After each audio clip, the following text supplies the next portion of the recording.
Good afternoon and welcome to NASA's Johnson Space Center in Houston, Texas. I'm Sandra Jones and we are here today to discuss the Artemis II mission and the ongoing historic first ever crewed flight test of the Orion spacecraft.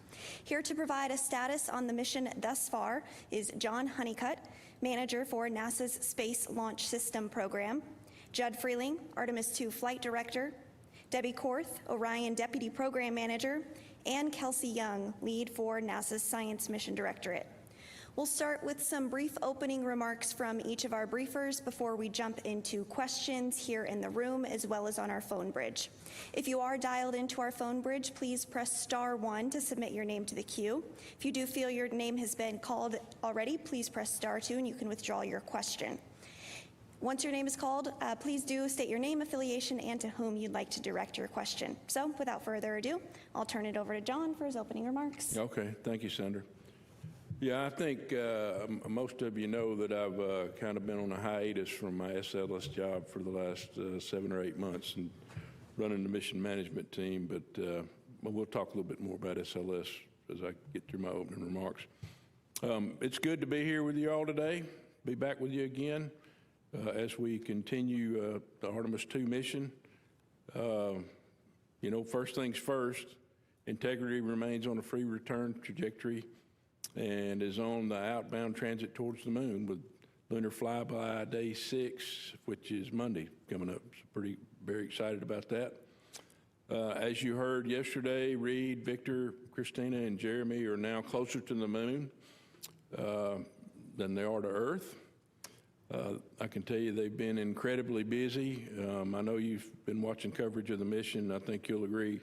It looks like they're really enjoying their work, and you know I can tell that in their voice when we're listening to the voice loops. And then all the imagery that we've been getting is pretty incredible. So the crew took this image yesterday. We got an image. Is it good? Come on up there. Stand by. So they took this image yesterday. On the far left, you can see features of the moon that have never been seen by human eyes. Until yesterday, only robotic imagers have seen this region of the moon. And then in the next image, you can see Commander Reed Weissman getting a view of the Earth from Integrity's window. That's quite a bit different than what he saw from the International Space Station. That's absolutely beautiful. From a mission management team perspective, we continue to meet daily to discuss status and get updates from the flight operations team, Orion, consider mission risks throughout all those conversations. We get an update on payload utilization and then discuss any anomalies and any necessary actions. Currently, coming out of the meeting today, we're working through a couple of items that you're going to hear more from Judd and Debbie. They can discuss those. None of those were any increase in mission risk or impacts to the mission. The team has not asked the MMT to take on any additional risk so far. As part of today's meeting, we did get an outbrief from the SLS team. You know, Judd said a couple of days ago that it looked like things went perfectly through launch, and the data certainly bears that out for SLS. The bottom line is the SLS rocket performance was, again, just like Artemis I, in fact, a little bit better right down the middle. And our insertion accuracy was within less than 1%. You know, I've talked off and on relative to things that are important to me throughout the mission, primarily with entry interface, right? Because that's the big one that gets us home and gets the crew boots back on Earth. But it certainly doesn't go without mentioning that, you know, the first step in that is getting the rocket ready, and then the next step is having a SLS deliver the spacecraft to the point in space where it needs to be. And so it did that with 99.92% accuracy. That was a big bullseye, and I'm very happy about that. So with that, I'll turn it over to you, Judd. Okay, thanks, John. Let's see, on the back half of Cruise Day yesterday, they performed a CPR demo just to figure out where would be a good spot in integrity to do CPR if they needed to do that. They had a public affairs outbrief. We also did a test of the search, acquire, and track mode of the Orion communication system. So that's if Orion, for some reason, loses its pointing knowledge, then it can go acquire communication with Earth on its own. Crew did check out of their med kits. They did some also a Nat Geo event there. They also had, we also did a DSN emergency comm test again to test out the ranging on the emergency comm system to make sure that was all working, everything went well. Jeremy also had another CSA Public Affairs conference, planned medical conference. During the night, we tried to vent the wastewater tank that's attached to the toilet. We had problems with that due to a suspected blockage, we think probably due to ice. So we directed the crew overnight to use their collapsible contingency urine devices, just like they did on flight day 1. Let's see, this morning we had our normal planning conferences. We also had the private family conferences and also the private psychological conferences that were planned. Additionally, we did we're going to do another test of the PWD and take videos of that just so we can get that data to the engineering teams. The planned trajectory correction for today, OTC2, was canceled because, again, Orion is doing such a great job. We had great insertion accuracy. We had a good TLI burn, so we ended up canceling that. A benefit of canceling that, too, a side benefit, it allowed us to put Orion space capsule in an attitude that will put sun on the vent of that wastewater tank to see if we can try to heat that up and get that wastewater vented. We were partially successful. We got about half of the tanks out of half of the urine out of those tanks. So we'll continue to troubleshoot on that. Later today, we'll do the manually piloting demo part 2, which will test out the 6 degree of freedom versus the 3 degree of freedom modes of the capsule, so we can get detailed information of how those behave. We'll also, the crew will videotape the exercise device so we can get engineering data on how that exercise device is working. We'll also do another VIP event for the Canadian Space Agency. We'll do some imaging, taking pictures out the window, and then the crew has their planned medical conferences. That's all I have, and I'll hand it over to Debbie, and she'll talk about the Orion systems. All right, thank you, Judd. So yeah, I'm pleased to report that the Orion spacecraft, it's in very good health, continues to operate nominally on its way to the moon, so no major anomalies that we're working at this time. I'm gonna pull up the first image, if you could, of the exterior view of the spacecraft.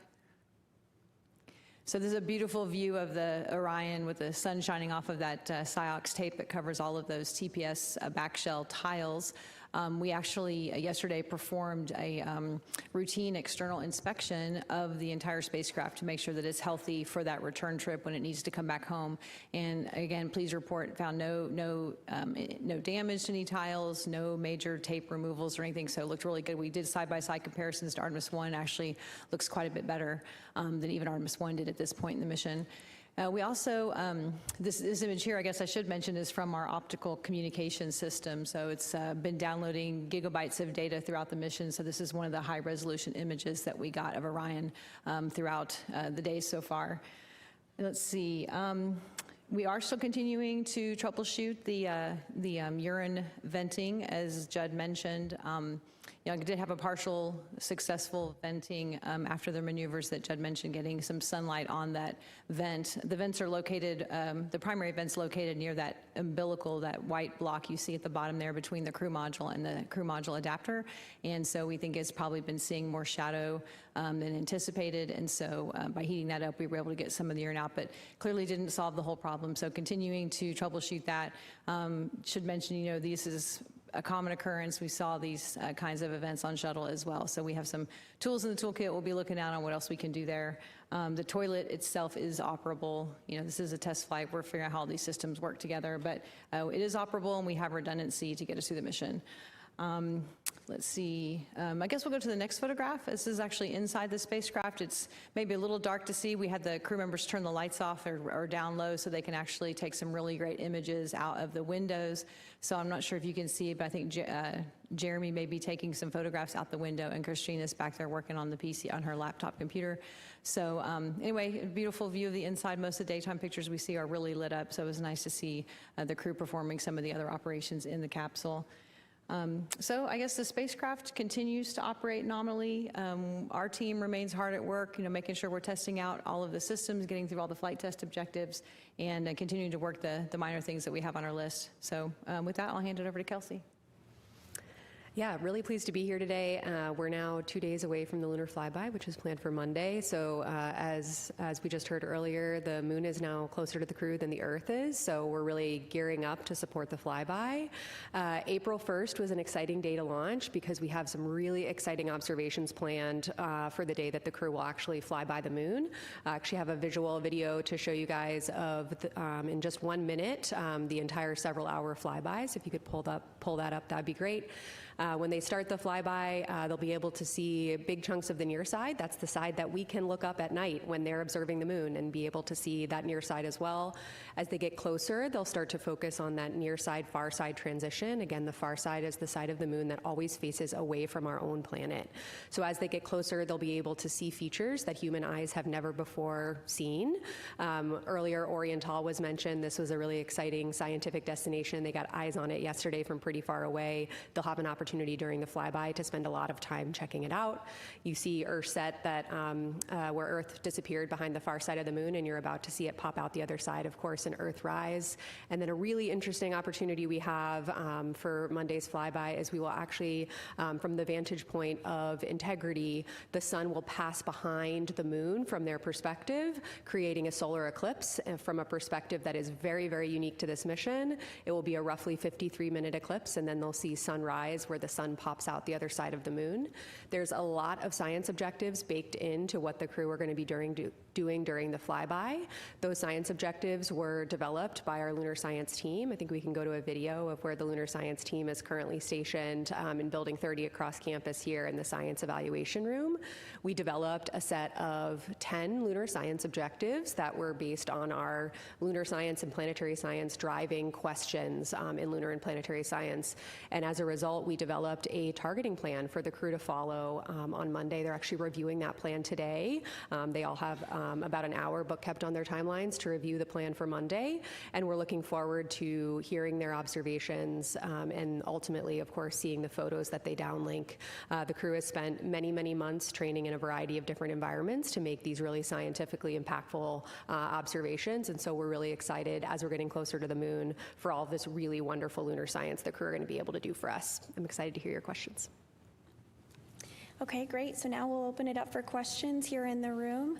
We'll start here in the front row with Marcia.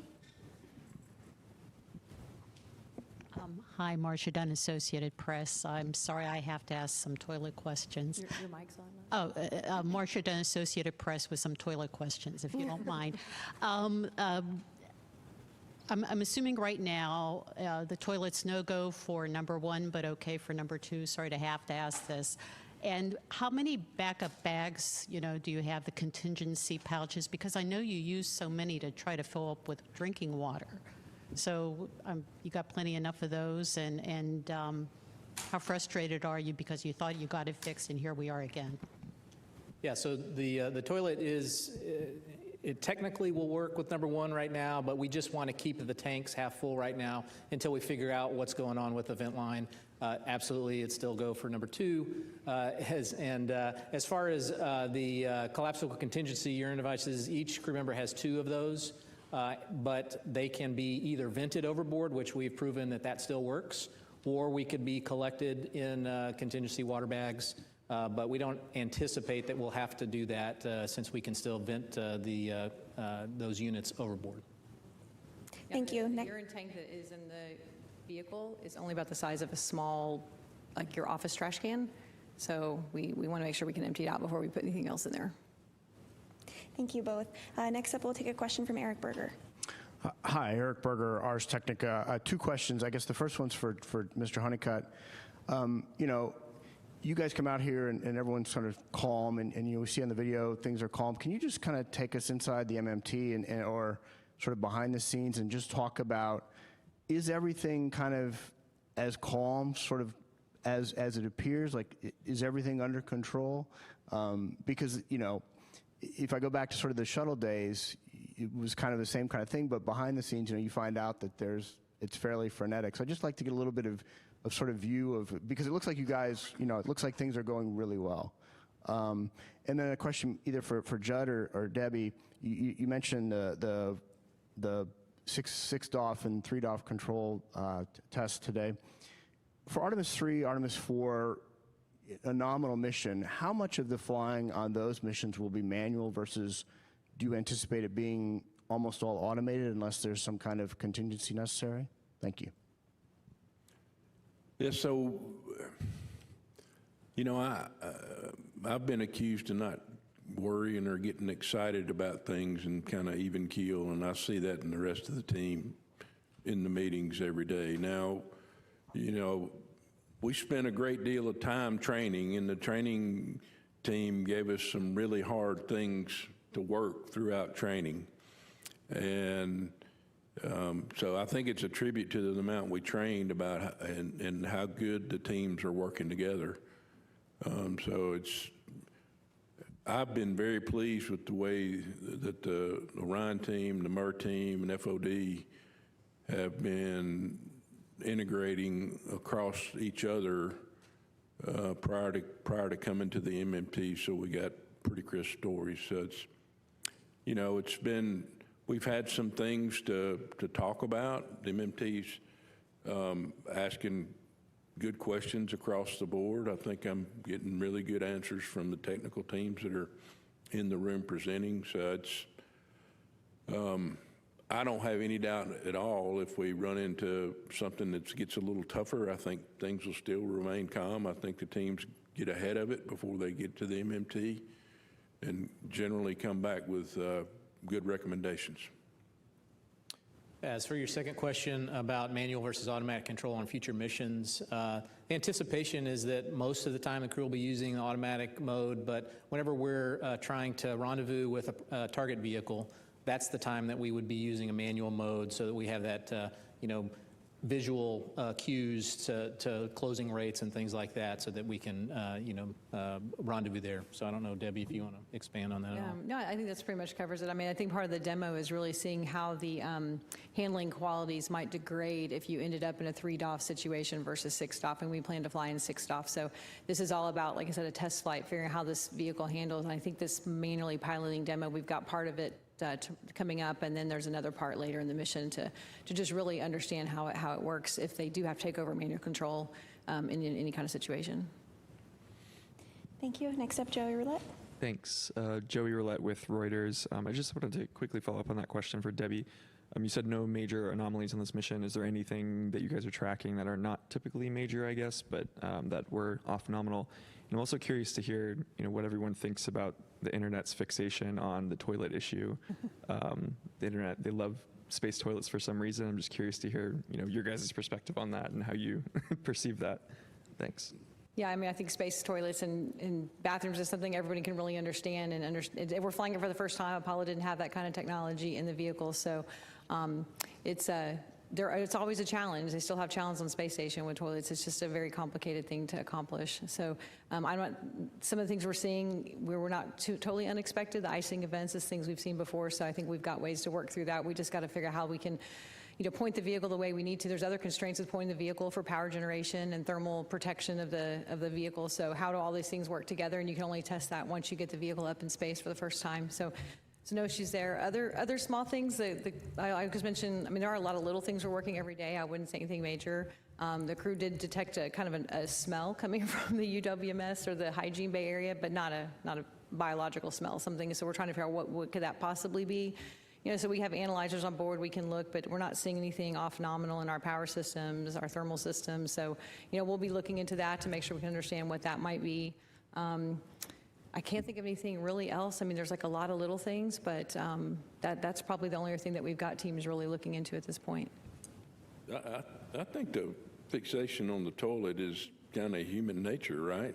I mean, everybody knows how important that is to us here on Earth, and it's harder to manage in space. So it's, I'm interested in, I know we're in a good state right now, but I would really like for it to be in the best state that it can be for the crew's sake. They're kind of like, it's a little bit of camping in space already, but then it makes it camping a little bit tougher when you don't have the full capability of the toilet. But, they're okay, and they're trained to manage through the situation. We'll continue down the row with Irene. Irene Klotz with Aviation Week.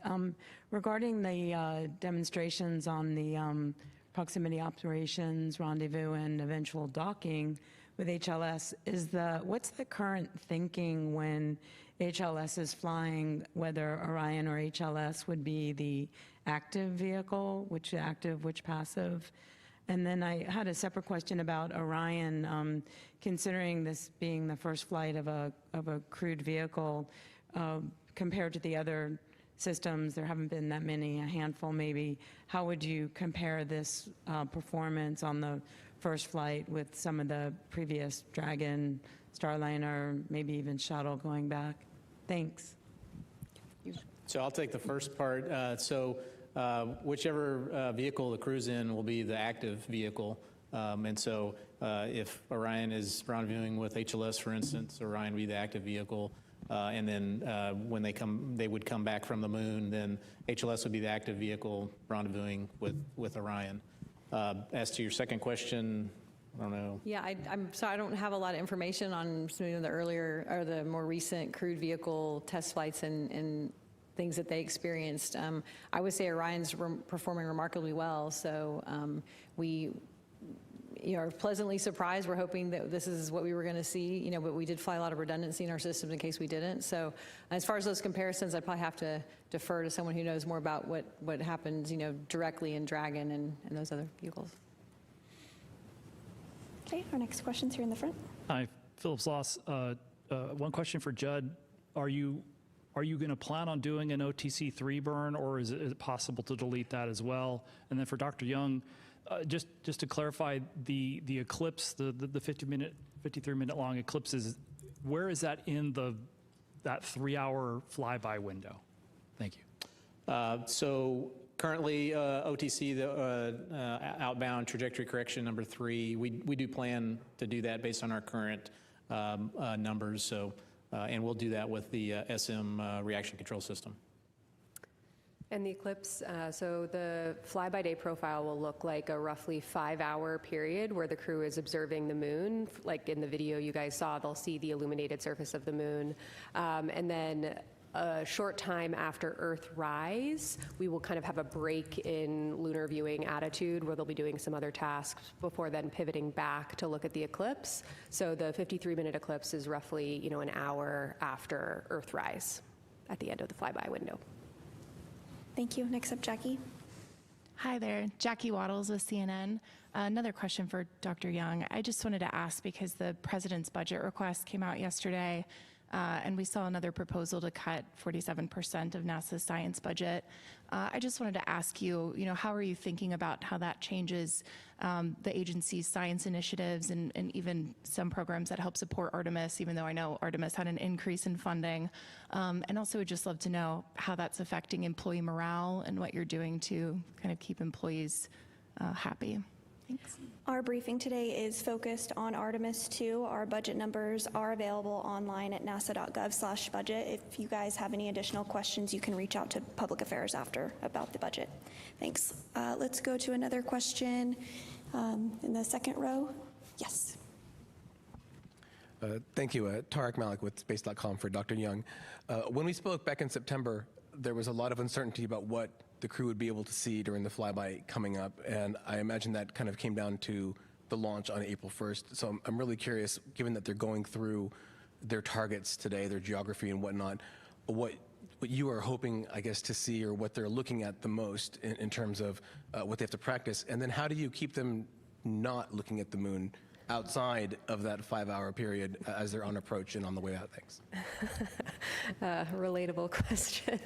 Absolutely. So it was a really interesting challenge, and we did speak back in September about how to scope the flyby, given that, what targets will be visible to them are entirely dependent on when exactly they arrive at the moon, right? At any given moment in time, 180 degrees of the moon is illuminated and 180 degrees is not. And so what we did was we actually built a list of targets or features on the lunar surface for the entire 360 degrees of the moon, because we knew that once they launched and we realized when they'd get there, we'd be able to narrow down what was visible and from there prioritize based on our science objectives. And so as we were getting closer to this April launch window, we were building out that target list of how we would prioritize, launching throughout the April launch window. And then ultimately, of course, we launched on April 1st. So actually yesterday, the science evaluation room, the room that was showed earlier on screen, you can bring it up now again if you'd like, they were working to basically finalize that list of lunar targets that will ultimately go up to the crew and be executed on Monday. So what the crew are studying today is like the 80% solution. It's a study guide, and then tonight the final targeting plan will get uplinked to them, and they will review that prior to the flyby on Monday.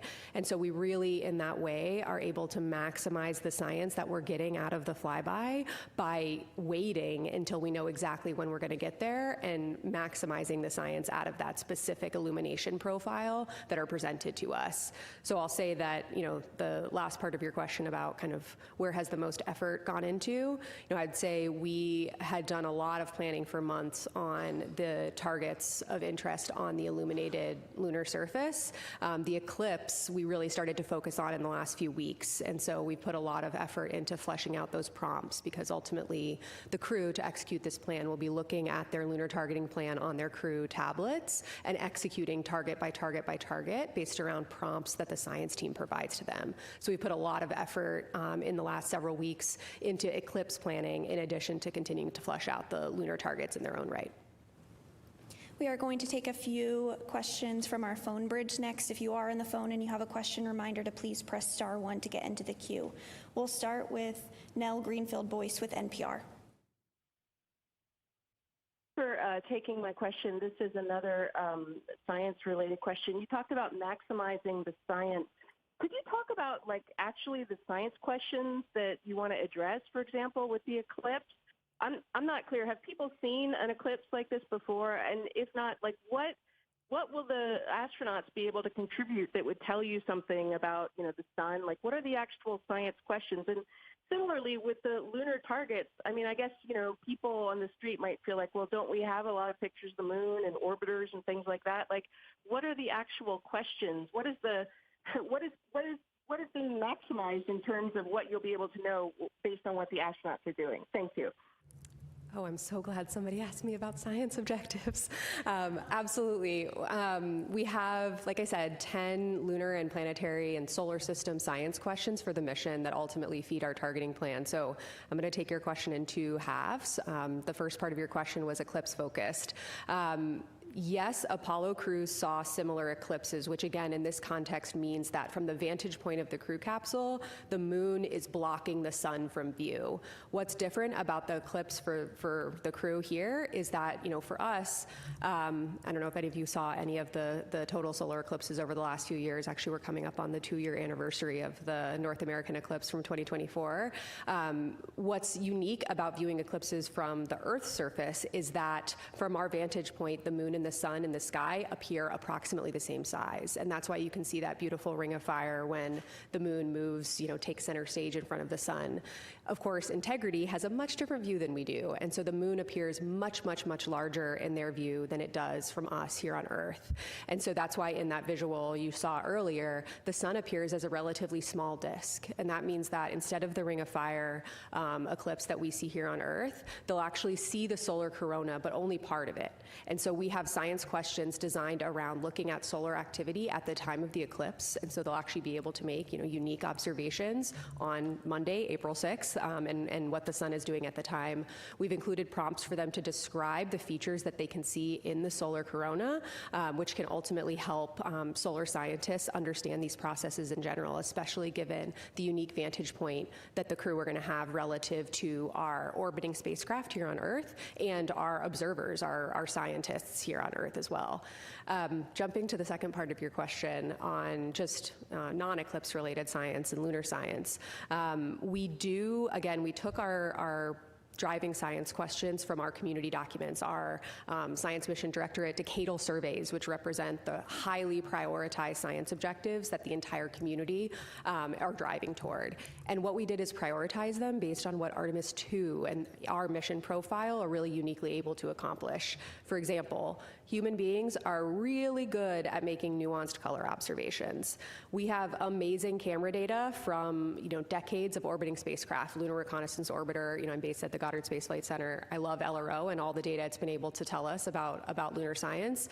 However, the human eye, especially when it's connected to a well-trained brain, which I assure you these 4 people have, are capable of just in literally the blink of an eye making nuanced color observations that Apollo observations told us can tell us something scientifically. When Jack Schmitt on Apollo 17 saw orange soil and he collected that sample, they launched back into orbit and saw that same orange hue from when they got, from the surface to when they went to orbit. That told us something that volcanic processes were active on the lunar surface much more recently than we had expected before.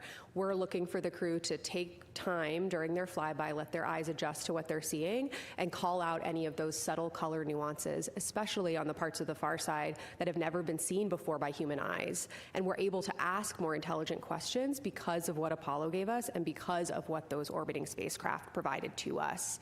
Another example, and I swear I'll stop soon, you've got me all excited about the science, is photometry. And that's essentially taking advantage of differing illumination conditions throughout the flyby. And so the analogy I like to give, and we actually ran this exercise with the crew in training, is imagine a sandbox. You know that when you go to the beach, sand is not perfectly flat. There's texture, there's different particle sizes. Turn off the lights in a room, look at that sandbox, shine a light shining directly on top of it. What you'll see is color. You'll see the shades of color and albedo on that surface. Take the same light source and move it to the side. You'll lose all the color nuance, but you will see topography and morphology. Comparing those two angles allows us scientifically to really understand lunar surface evolution. And though we can't move the sun in this mission, we can move integrity. And so by looking at the same targets more than once throughout their flyby, they'll be able to make observations about the same targets in different illumination conditions that would take some spacecraft days, months, weeks, years to build up. And the fact that they're able to see that in the duration of several hours can really help us dive deep on some of our really high priority driving lunar science questions. Thanks, Kelsey. Next up, we'll go to the phone bridge. We have Lauren Grush with Bloomberg. Hi, thank you so much. I think this question is for Debbie. I wanted to check back in about that isolated helium feed that was brought up yesterday. Just wanted to make sure that second line is still holding up okay. And I think I was a little confused about the answer that was given on the redundancy of that system if the second helium feed that's being used right now goes down. What did it mean that you don't need to regulate? I'm just wondering if I could get some more clarity on that. Thanks so much. Sure, yeah. So as mentioned yesterday, I believe we did isolate one branch of our MON line as a part of the SM prop system. And we have not exactly determined what is happening there. We saw a little bit of pressure rise, which was higher than, or not in family with what we had seen in previous testing, and so we isolated that branch. The secondary branch is completely redundant and is completely operable right now, so we have no concerns about being able to operate the prop system. The remaining burns that we have actually don't require the helium pressurization into the MON system tank. The MON system tank is now holding an amount of helium that it already needs. It, backfilled the prop it already used up with the helium, so it's already primed and be ready to go for the remaining burns that we would need. If we did have an issue on that branch, we can always go back to the other branch. Using the other branch is not precluded just because of this item that we saw, this feature. We just decided to isolate that one and use from a health perspective, use the healthiest branch for any remaining burns. Those burns are really small. I'm sure Judd could speak more to what we have left to do, but that's why we said we don't need the helium pressurization anymore, because the MON tank already has the pressure in it that it needs to execute the remaining burns with, I think, 4 to 5 times more than we would actually need based on the predicted burns. Yeah, I'll add, so the trajectory corrections that we have, we skipped the first 2. We got 4 planned remaining. Each one of those we budgeted maybe 30 seconds or so for, and we're really only seeing we only need, probably 10 seconds at most. And so we've got plenty of ullage is what we call it. So plenty of pressurization in the system to not have to use the helium, even if we had a problem with the secondary line. And I guess I should also mention we are also protecting for an off-nominal type of abort situation. In that case, you may have to use a pressurization system, and the second branch is perfectly healthy to accommodate that as well. So we have not lost any redundancy or fault tolerance in our system. We just decided to isolate the one branch that we didn't like the behavior and proceed with the rest of the mission on the secondary branch. We'll take one more question from the phone before coming back into the room. Next up is Joseph Howlett with Scientific America. Hi, yeah, this is for Kelsey. I'm curious if there's a particular lunar feature or another that you're excited to get human eyes on. Is there something that in particular that you're looking or hoping for the astronauts to see? And then also, have they gotten photographs of any other celestial bodies besides the moon already, or is that planned for the next couple days? Yes. If you ask, 100 lunar scientists what their favorite features are, I'm sure you get 100 different answers. I think I'll maybe cheat and give a couple. I think Oriental is obviously extremely compelling. This is an impact basin that plays such a critical role in not just lunar science, but in planetary and solar system science. It's the type impact basin we use to understand impact processes across the solar system, which is one of the most ubiquitous processes across the entire solar system. And we've never had human eyes on by far the majority of it. I will say, a little bit closer to home, the crew is really excited about that target, and they're really excited about, understanding its significance in lunar science and planetary science. So I'm really eager to hear their descriptions specifically of Oriental, just given the excitement that the lunar science team has and that the crew has. We also, when we were training the crew, we gave them a Big 15 lunar geography challenge. So we gave them 15 features across the entire surface of the moon that at any given time, no matter when they launched and what the illumination was, they'd be able to see at least 5 of them at the time. And so if you can, know these 15 features, you will always be able to orient yourself on the moon. One of our targets that they'll actually look at twice on Monday is Ohm Crater. That was one of the Big 15. They've used it as sort of this, quizzing themselves. We actually literally made them flashcards for understanding lunar geography. And so I'm excited that Ohm made it into the targeting plan and that they'll actually get to see it twice under different illumination conditions. So there's a lot of really exciting potential for the observations. And, frankly, what I'm the most excited about for Monday is hearing those descriptions starting to come down from the crew. They've practiced for many, many, many months on visualizations of the moon and getting their eyes on the real thing. Really, really looking forward to them bringing the moon a little closer to home on Monday. Next up, Will. Hi, Will Robinson-Smith with Spaceflight Now. Thank you all for taking the time. Question for John Honeycutt. In your mission management chair role, we heard early this morning when the crew first woke up, early days, but it sounded like there may be some weather in the splashdown zone that's being watched at this point. I wonder if you can give us the assessment at this phase of the mission, how the splashdown recovery is looking, and then putting your SLS hat back on. You mentioned earlier in your remarks, the rocket performed pretty straight down the middle and even better than Artemis I. Even given that, are there some tweaks or finesses that you'd like to see between this rocket that just flew and the rocket that will fly on Artemis II? Thanks. So I'll take the first question as far as entry weather. So it's a little too far out right now for our models to converge, but I'll tell you our meteorologists have been monitoring what we think the models are gonna do, and we're essentially in between two systems. And if those systems either speed up or slow down, then we might have a case where the weather might not be good in the San Diego area, and we might have to go a little bit more uprange into the Pacific. But again, those models it's too far out to know that. So we'll get better models Monday or Tuesday, and so that's when we'll plan to send the recovery ships to the proper staging area in planning for entry. And so, John, you want to talk about them? Yeah, it's you know, still a little bit early in the data review process, and so the numbers that I've got right now are based on the limited amount of data that we've got. I think, you know, the resolution will continue to get better, and if it points to something that we need to go do to change on the rocket, we'll go do it. And, you know, for instance, you know, we learned something in Artemis I, and we went and put the strakes on Artemis I, and they did their job fantastically. So, you know, we'll be vigilant going through the data, and whatever the data turns up and we need to address it, we'll be ready to go do that. Thank you. We'll take another question here in the room. Hi, I'm Hanju Yang from Kumin Daily in South Korea.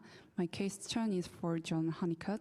And K-Rod Cube, the Korean CubeSat carried on Artemis II, unfortunately failed to establish communication.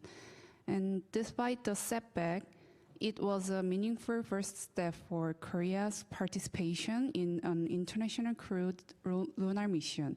Looking ahead, what kinds of opportunity will future SLS mission offer for international partners like Korea to participate beyond CubeSat ride shares? Yeah, so given where we are on the mission that is being planned for SLS and the architecture that the administrator and the associate administrator talked about over the last couple of weeks, I'm not aware of anything that they're doing. That doesn't mean there can't be something coming up. I would just say that the capability, if called upon, especially in the configuration that we're in for Artemis II, if it's needed, I think it'd be ready. Next up, another question in the room. Hi, Alejandro Turnbull from Space Scout. Over the course of today, we've heard that Christina might have had a little bit of issues with her computer, her personal computer, and just wondering if any of you could speak to what those issues were and what you're doing about them, and then also how you're going to take those learnings from that, as well as Reed's viral issue with his email from the early part of the mission, and apply those to future Artemis missions and personal computers on future missions. Yes, so Christina's portable computing device, it failed. I mean, it's you know, a computer failure, so it's not usable anymore. But we still have three, you know, that Reed, Victor, and Jeremy have, and so she's able to swap out and use, you know, borrow their computers for any uses that she may have. As far as the email issues, again, that's just because we're not connected to, you know, the internet or to you know, a sync all the time. We have to do manual syncs, and sometimes those files get corrupted. So I wouldn't say it's a real big issue. We got it corrected, and so it's not unlike issues that we see on the International Space Station. Sometimes we have to do some IT support, and that's, I would say that's just nominal. We understand how to work those and carrying those forward. Another question here in the room. Hi, Katrina Miller from the New York Times. This question is for Kelsey. Can you clarify that there are parts of the moon that have never been seen by human eyes that will be seen by the Artemis II crew? And then I'm also curious if you have any words to share on the cultural importance of seeing the far side of the moon with human eyes. The reason there are parts of the far side that have never before been seen by human eyes are that it's because that when Apollo missions launched, they prioritized launching into windows where the near side was illuminated, because that's of course where the Apollo missions landed. And so for when Apollo astronauts were orbiting the moon, the far side, they of course orbited over the far side, but it was not illuminated at the time when they were in orbit. Also, they flew much closer to the moon than Artemis II will fly, and therefore the horizon views of their spacecraft did not permit them to see the poles. And so we have a really unique vantage point with the Artemis II mission where the crew will actually be able to see the whole lunar disk.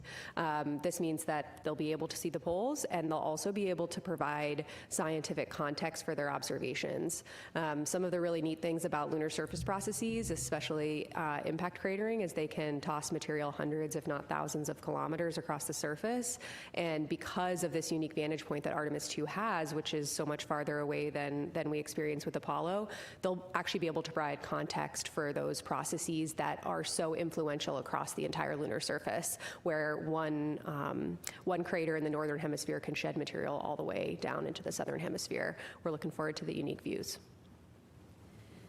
Back in the room, this gentleman in the black cap.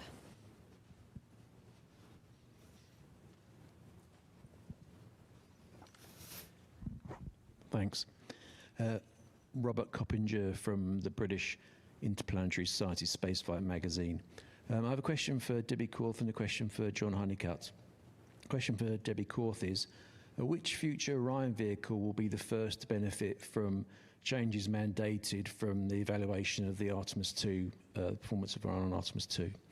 And for John Honeycutt, you have less than 2 years before SLS is to launch with the Centaur upper stage. Can you give us an idea of what are the most important technical milestones between now and the launch that have to be met in order for the Centaur to be integrated into the SLS to carry another crewed vehicle? I'm sorry, in what stage are you talking about? The Centaur. Oh, the Centaur, the Centaur stage? Centaur, okay, yeah, Centaur, okay, not yeah. Centaur, Centaur stage, yeah. So, when I took this mission management team job, we were in the beginning stages of already kind of starting to look at that. So we've looked at it from a perspective of what kind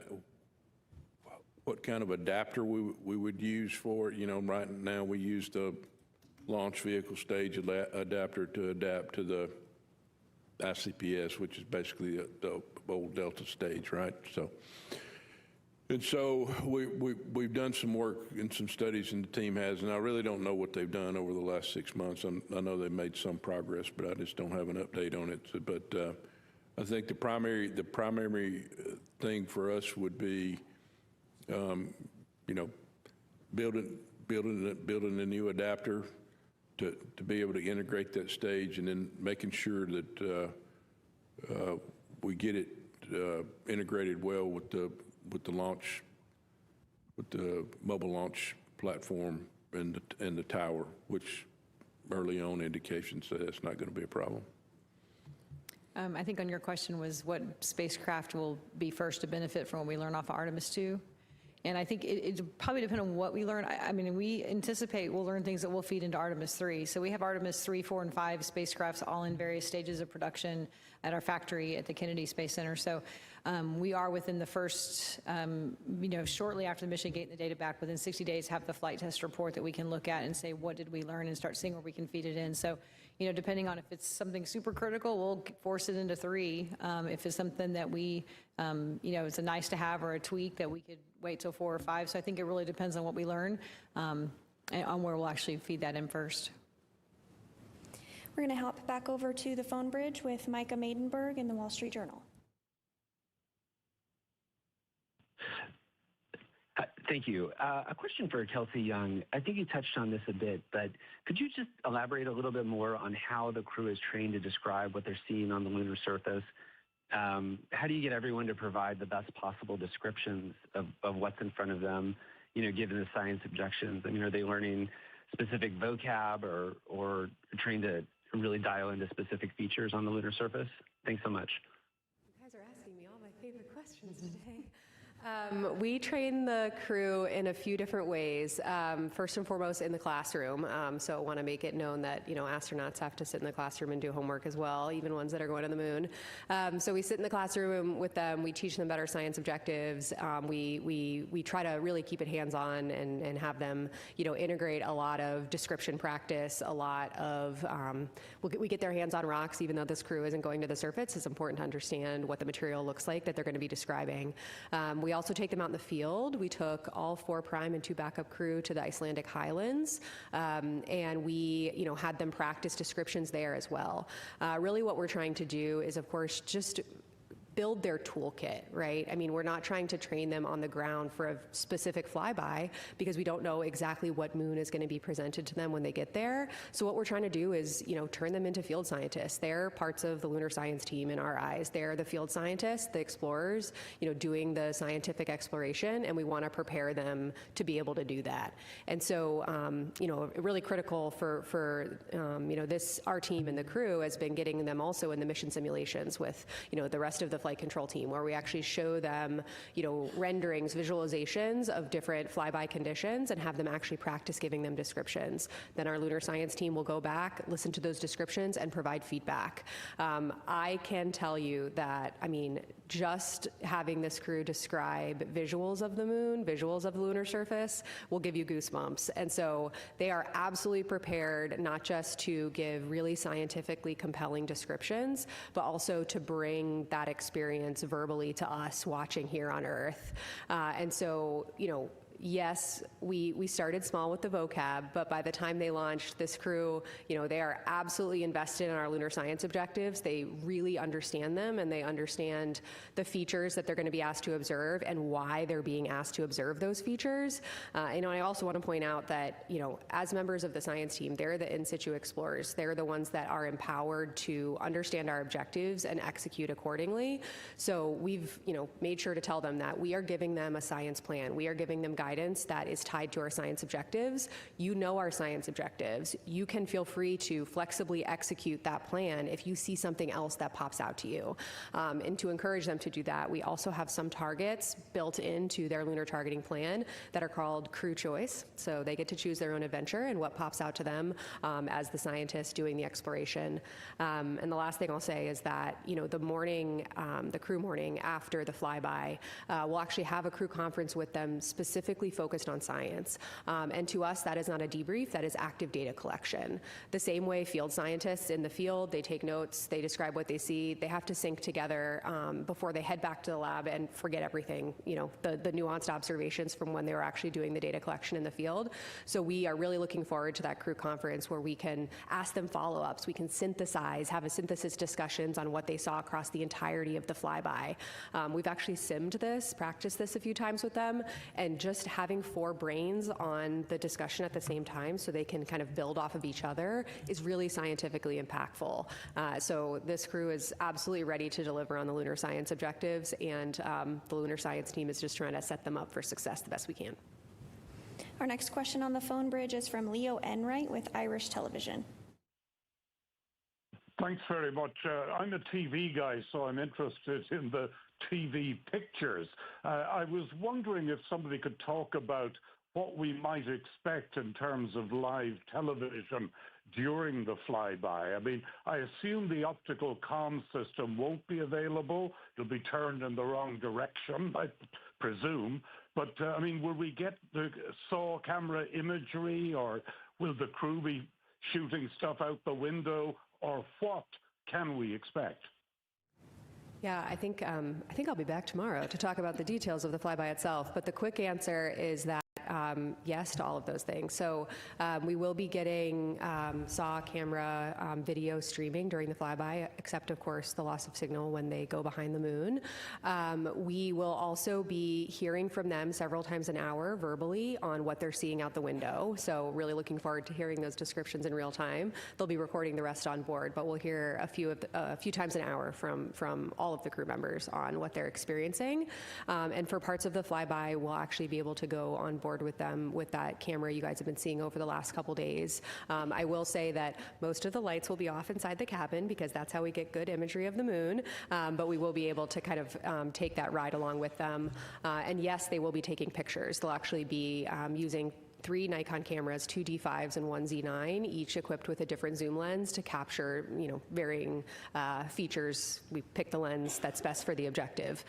So you'll be seeing a lot on Monday, real time, and tomorrow I think I'm on tap to explain a little bit more about how the crew are structuring themselves during the flyby and a little bit more about what we're going to be seeing.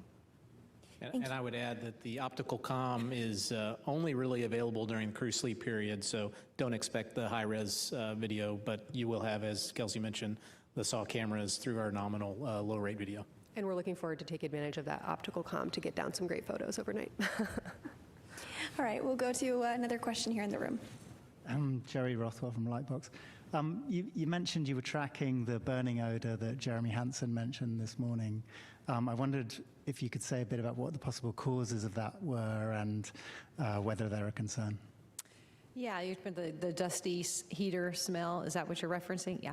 So that was the smell I referenced, that we had some report of a smell that we don't understand where it's coming from. So we did actually look at our power data, our heater data. Nothing looks anomalous. We have an anomaly gas analyzer that we can use to check the constituents of the air. Nothing's showing up. So we don't know exactly yet. We're still troubleshooting where that might be coming from. The teams are looking at some data we had on the ground where that same similar type smell had been reported, and think it might be more mechanical in nature, some tapes and some other materials that might be off-gassing, but really early in that investigation, so don't think there's any hazardous condition.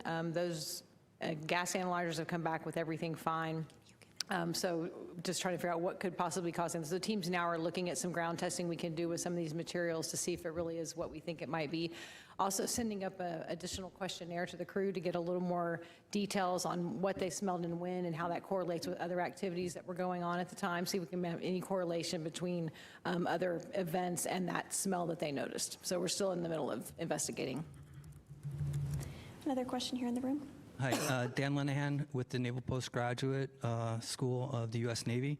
And I have a couple questions about flight testing. And I guess in orbit, they did a spacecraft flight test, and they're about ready to do another one tonight, like you mentioned. And Reed and Victor are both naval aviators and test pilots. And maybe you can explain a little bit, why they were chosen for this mission, their expertise and what qualifies them to fly this first mission, and a little bit about the envelope expansion that they'll be doing. So yeah, as to the reason why they were chosen, exactly because they were test pilots, right? And so that is a key aspect of understanding a new vehicle is the handling characteristics, and so they speak that language. I guess in terms of expanding the envelope, it'll be the first time we're actually flying the spacecraft. And so, during the RPOD demo that was earlier in the mission, we got great verbal feedback from Victor on every step of that demonstration and understanding, is the vehicle responding the same way the simulators do that we're doing on the ground? Is it, the same kind of response time and feel of the vehicle, so we can improve the simulators if we need to better match the vehicle and make changes there. So getting that verbal feedback from him on how it's performing and how that matches our expectations and our models and our simulations is what we'll use to see if we can expand the envelope at all. And we are going to head over to the phone bridge to Robert Perlman with collectspace.com. Hi, for Dr. Young, I know the far side is the prime focus, but you said in watching the visualization that they would have some time with the lit near side. Are any of the Apollo sites going to be in view as they start that flyby? I can come back with that tomorrow. I think they might be right at the beginning, a couple of them, but I will confirm that and come back to this group tomorrow. And yes, they will see a significant chunk of the near side, including some features that are visible to all of us if we go out and look at the moon at night, especially with binoculars, but even some of the features they'll be looking at, binoculars not necessary, you'll be able to go out and connect with them in that way. And we will take one last question here in the room. Hi, JJ Love with Tech Talk Media. Thanks so much for taking my question.